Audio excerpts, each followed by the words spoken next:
hillside.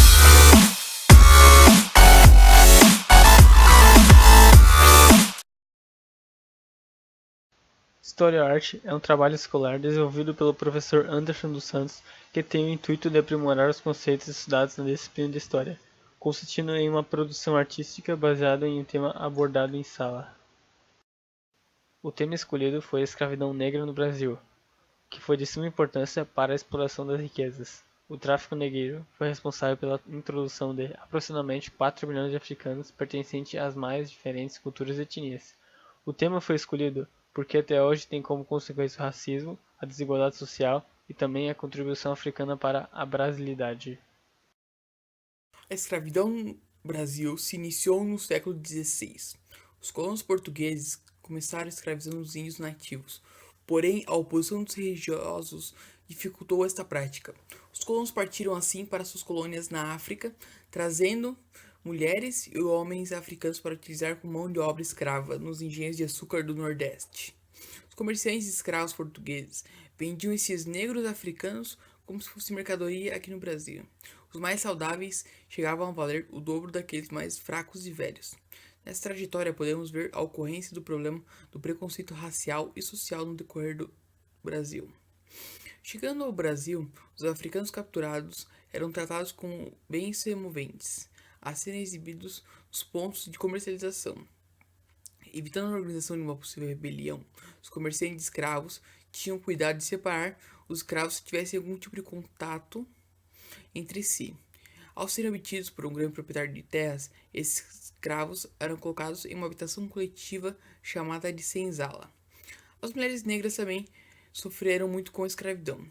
Embora os senhores de engenho utilizassem essa mão de obra principalmente para trabalhos domésticos, cozinheiras, arrumadeiras e até mesmo amas de leite foram muito comuns naquele tempo da colônia. Eram proibidos praticar sua religião de origem africana ou de realizar suas festas e rituais. Tinham que seguir a religião católica, imposta pelos senhores de engenho, adotar a língua portuguesa na comunicação, mesmo com todas as imposições e restrições, não deixaram a cultura africana se apagar. Escondidos, rezavam seus rituais, praticavam suas festas e mantiveram suas apresentações artísticas e até desenvolveram uma nova forma de luta, a capoeira. Durante o estabelecimento da empresa colonial portuguesa, a opção pelo trabalho escravo envolve diversas questões que iam desde o interesse econômico ao papel desempenhado pela igreja na colônia. Sob o aspecto econômico, o tráfico de escravos foi um grande negócio para a coroa portuguesa.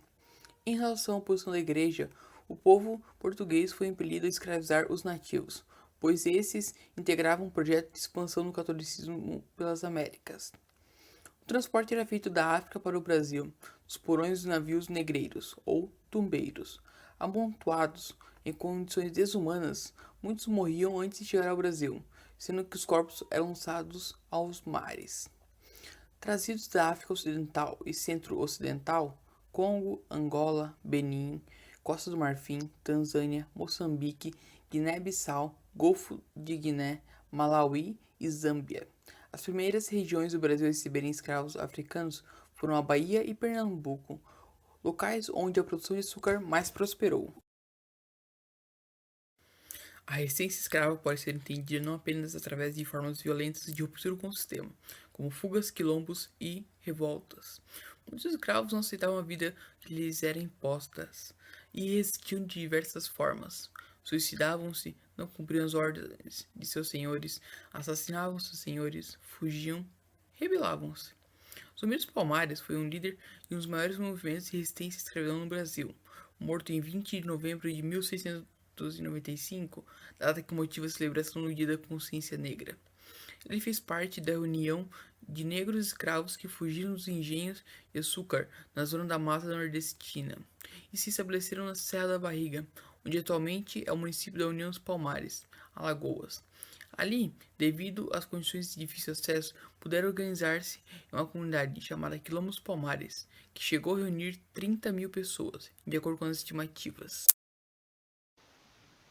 Os senhores de engenho proibiu os escravos de praticar qualquer tipo de luta. Logo, os escravos utilizaram o ritmo e os movimentos de suas danças africanas, adaptando a um tipo de luta, conhecida como capoeira. Os escravos que trabalhavam na casa grande recebiam um tratamento melhor, e em alguns casos eram considerados pessoas da família. Esses escravos, chamados eladinos, entendiam e falavam português e possuíam uma habilidade especial na realização de tarefas domésticas. Os escravos chamados boçais, recém-chegados da África, eram normalmente utilizados nos trabalhos da lavoura, e outros chamavam crioulo, que era o escravo que era nascido no Brasil. Abolição da escravidão. Em 1885 é promulgada a Lei dos Sexagenários, a partir da qual todo escravizado com mais de 65 anos seria considerado livre. No dia 13 de maio de 1888, a escravidão foi abolida oficialmente pela Lei Áurea, sendo o Brasil o último país a abolir a escravidão. Estas leis devem ser vistas como resultado de uma pressão combinada da resistência dos escravizados e da crescente aceitação do movimento abolicionista na sociedade. Houve um intenso intercâmbio cultural ocorrendo entre os escravos africanos, os indígenas e os europeus. Essas trocas culturais ocorridas por vários séculos durante o período colonial brasileiro contribuíram para a formação de uma cultura híbrida e bastante rica. No que se refere à contribuição africana, é evidente, principalmente na culinária, dança, religião, música e língua. A vida dos africanos desanda, para os negros um grande agravo. Para controlar a crescente demanda por força de trabalho, Portugal investiu no tráfico de escravos, já que a igreja não concordava fazer da população nativa escrava, puxaram outra carta do baralho, os africanos melhor adaptados ao trabalho, vender os negros como produtos vivos. Essa decisão teve vários motivos. Lucro para a realeza, que a venda de escravo traria para a coroa portuguesa. Os lucros eram bacanas, já que possuíam domínios em regiões africanas. Da África para o Brasil, vinham de navio. Negro morrendo? Ninguém acude, viagem sem higiene nem saúde. Imagine os maus cheiros nos imundos navios negreiros, conhecidos por tumbeiros, sem condição, o odor de podridão emana, já que morriam 20 a 40% da carga humana. Escravo morto só vai atrasar, joga logo esse corpo no mar.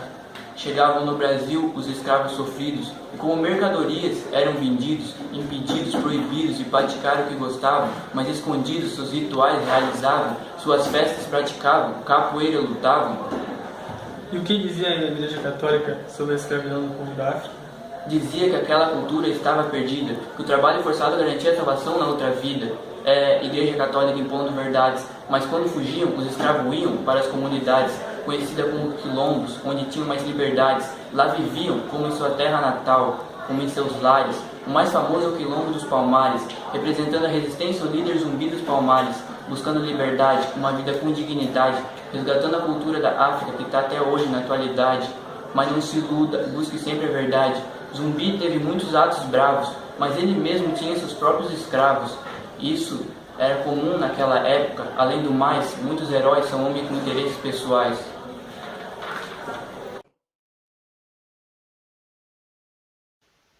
Nesse trabalho percebemos o quanto sofreu os escravos e que isso reflete até hoje com o atraso da inclusão social dos negros na sociedade.